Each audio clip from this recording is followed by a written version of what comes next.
اتنا خوبصورت وہ ریسٹورنٹ، میں سبحان اللہ، میں نے یہی کہا کہ اللہ تیری جنت کتنی خوبصورت ہو۔ مجھے کہنے لگا دیکھو جنٹل مین، آج تو میرے مہمان ہو، ایسا کرو میرے لیے آج شراب پی لو۔ جب آدمی شراب پیتا ہے تو پھر بیٹی اور بیوی کے درمیان فرق ختم ہو جاتا ہے۔ اسلام کے اندر شراب کیوں حرام ہے؟ بسم اللہ الرحمن الرحیم۔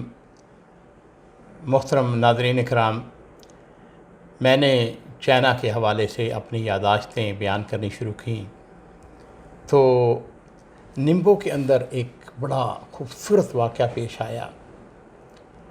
اصل میں نمبو میں اس لیے بھی جاتا تھا کہ ہم کچھ پرنٹنگ پریس دیکھیں، ان کی فیسلٹیز دیکھیں، ان کی مشینری دیکھیں، وہ کام کیسے کرتے ہیں اور نئے نئے آئیڈیاز ملتے ہیں۔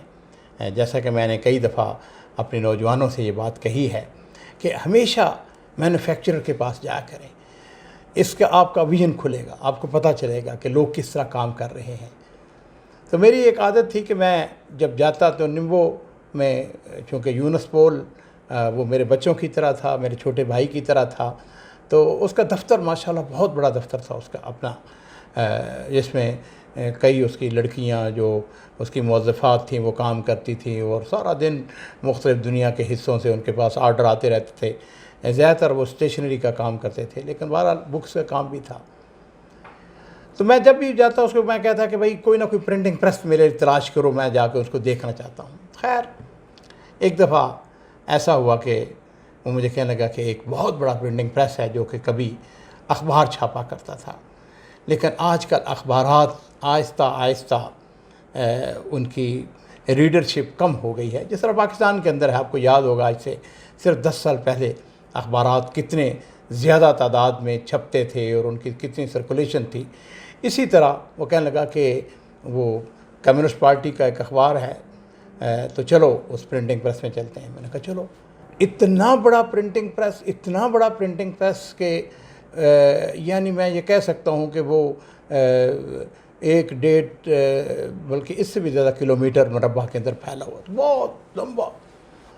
گاڑی کے اندر ہم جناب دائیں سے بائیں اور بائیں سے دائیں، یعنی اس طرح ہم وہ گھومتے رہے، اس کو دیکھتے رہے۔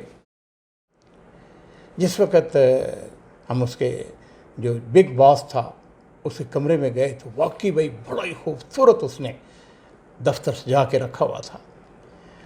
تو میں جب داخل ہوا تو واقعتاً اللہ کا شکر ہے کہ وہ اٹھ کے کھڑا ہو گیا، بڑی عزت کے ساتھ اس نے مجھے بٹھایا۔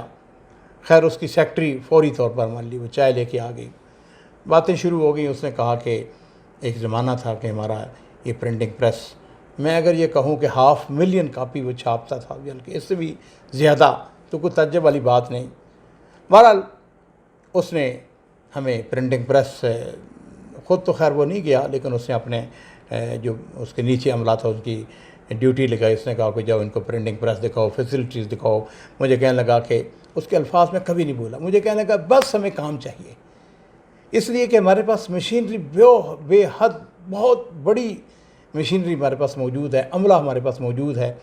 ہمیں حکومت کی طرف سے اس پرنٹنگ پریس کو اب چلانے کے لیے، کیونکہ یہ اب خسارے کے اندر ہے، تو وہ ہمیں سپورٹ کرتے ہیں تاکہ یہ پرنٹنگ پریس باقی رہے، اور جو موظفین ہیں ان کی تعداد بلا مبالغہ وہ ہزاروں کے اندر تھی۔ خیر میں وہ پرنٹنگ پریس کو میں نے دیکھا، جا کے اس کی فیسلٹیز کو دیکھا۔ خاص طور پر میرے سامنے جو ہدف تھا وہ تھا کہ ہم بائنڈنگ ان کی کیسی ہے، تو بائنڈنگ سیکشن میرا زیادہ دلچسپی کا سامان تھا۔ علی کل حال میں نے وہاں سے ایک آئیڈیا بھی کریٹ کیا، وہاں سے ایک مشین میں نے دیکھا، وہ الحمدللہ ہم نے پاکستان کے اندر پھر اس کو امپورٹ بھی کیا، وہ ابھی بھی ہمارے پاس اللہ کے فضل و کرم سے چل رہی ہے۔ اگلی جو بات میں آپ کو بتانا چاہتا ہوں وہ یہ ہے کہ جب ہم پریس دیکھ کے آئے تو اس نے کچھ چائے وائے کا بندوبست کیا ہوا تھا۔ خیر مجھے کہنے لگا کہ آج میں تمہیں رات کو ڈنر پہ بلانا چاہتا ہوں اور پلیز تم ڈنر پہ آؤ۔ میں نے وہ یونس پول کی طرف دیکھا، کیونکہ میرے پاس تو دیکھیے دن میں آدمی کام کرتا ہے، شام میں فارغ ہوتا ہے، ہوٹل میں بیٹھنا ہوتا ہے، تو کھانا ہی ہوتا ہے۔ تو یونس پول مجھے کہنے لگا کہ نہیں آپ اس کی دعوت کو ایکسیپٹ کریں اور چلتے ہیں۔ میں نے کہا ٹھیک ہے۔ عزیزو، میں نے اپنی زندگی کے اندر اتنا بڑا ریسٹورنٹ نہیں دیکھا. اتنا خوبصورت وہ ریسٹورنٹ. میں سبحان اللہ میں نے یہی کہا کہ اللہ تیری جنت کتنی خوبصورت ہوگی. چائنیز کا جو چائنیز یعنی حالات سے واقف ہیں وہ جانتے ہیں کہ وہ ایک کمرہ ہوتا ہے بڑا سا, اس کمرے کے اندر انہوں نے راؤنڈ ٹیبل رکھا ہوتا ہے. خیر جس وقت ہم داخل ہوئے تو یونس پول جو کہ میرے ساتھ تھا, تو اس لیے مجھے اس بات کا ڈر نہیں تھا کہ وہ کھانے کے اندر کیا چیزیں ہمیں پیش کریں گے. اس کو معلوم تھا کہ میں فش کھاتا ہوں یا نوڈلز ہو جاتے ہیں یا چاول وغیرہ. خیر جس وقت ہم بیٹھے تو اس کے ساتھ وہ جو بگ باس تھا وہ بھی ہے, مجھے نام نہیں اس کا یاد اب, ویسے بھی اس کا چائنیز نام تھا اور چائنیز نام اتنے آسان نہیں ہوتے ہیں. اس کے ساتھ اس کا کمرشل مینیجر, اس کے بعد ڈپٹی کمشنل مینیجر, اس کے ساتھ اس کی 2 سیکٹریز تھیں جو ان کو انگلش آتی تھی, اور یہ جو بگ باس تھا اس کو بالکل انگلش نہیں آتی تھی. خیر اس نے اپنے ساتھ مجھے بٹھایا, میرے ساتھ یونس پول بیٹھ گیا, وہ اس کی جو سیکٹریز تھی دونوں وہ سامنے بیٹھ گئیں, وہ کمرشل مینیجر بیٹھ کے, میرا خیال ہے کوئی 8 کے قریب ہم لوگ ہوں گے. جیسے ہم بیٹھے تو 2 لڑکیاں اپنے ہاتھوں میں انہوں نے شراب پکڑی ہوئی اور انہوں نے سجائی ہوئی اس کے اندر ٹریس کے اندر, تو وہ اندر داخل ہوئی. تو میں نے جب دیکھا کہ شراب کی وہ بڑی بڑی بوتلیں اور بڑی وہ نظر آ رہی تھی کہ قیمتی بوتلیں ہیں اور قیمتی شراب ہے, تو میں نے اس کو مخاطب ہو کے کہا, میں نے کہا مسٹر میں تو شراب نہیں پیتا. تو اب وہ لڑکیاں کھڑی ہوگی, میں نے ان کا اشارہ کیا, میں نے کہا رک جاؤ, اس کو ٹیبل کے اوپر تم نے نہیں رکھنا ہے. تو اس نے یہ سمجھا کہ یہ مہمان ہے, یہ ایسے ہی بات کر رہا ہے, تو اس نے اس کو اشارہ کیا کہ یہ سجائیں اس کو ٹیبل کے اوپر. تو میں نے اسے کہا جنٹل مین میں نے تمہیں کہا ہے, وہ ساری باتیں اس کی سیکٹری جو تھی وہ اس کو میری ایک ایک بات کا ترجمہ کر کے اس کو بتا رہی تھی. تو میں نے کہا کہ یہ کوئی تصور ہی نہیں ہے. مجھے کہنے لگا دیکھو جنٹل مین آج تم میرے مہمان ہو, ایسا کرو میرے لیے آج شراب پی لو. میں نے کہا میں مسئلہ یہ تمہارا اور میرا نہیں ہے کہ میں تمہیں راضی کرنے کے لیے, میں نے تو اپنے رب کو راضی کرنے کے لیے اس کو نہیں پینا, اور آج تک اللہ کا شکر ہے میں نے آج تک الحمدللہ شراب نہیں پی ہے اور آج بھی نہیں پیوں گا. مجھے کہنے لگا کہ نہیں ایسا ہے کہ اس میں حرج کیا ہے. خیر جب میں نے دیکھا کہ وہ مصر ہے تو میں نے اسے کہا دیکھو بات سنو. اب پھر میں تھوڑے سے غصے میں آ گیا. میں نے کہا کہ اگر تم نے یہاں پہ شراب رکھی تو میں کوئٹ کر جاؤں گا, اور میں اپنی کرسی سے کھڑا ہو کے یعنی باہر کی طرف دیکھنے لگا. تو جب اس کو اندازہ ہوا کہ نہیں یہ تو بہت سخت اپنے موقف میں پکا ہے, تو اس نے ان کو اشارہ کیا کہ وہ چلی گئیں. اب وہ جو لڑکیاں تھیں انہوں نے میرے اوپر سوالات کی بچھاڑ کر دی, کہنے لگی کہ آپ ہمیں بتائیں کہ آپ شراب کیوں نہیں پیتے. اب میں نے انہیں بتایا کہ میں الحمدللہ مسلمان ہوں اور میں مذہبی آدمی ہوں اور میں نے آج تک شراب نہیں پی ہے, اور ہمارے مذہب کے اندر اسلام کے اندر یہ شراب حرام ہے.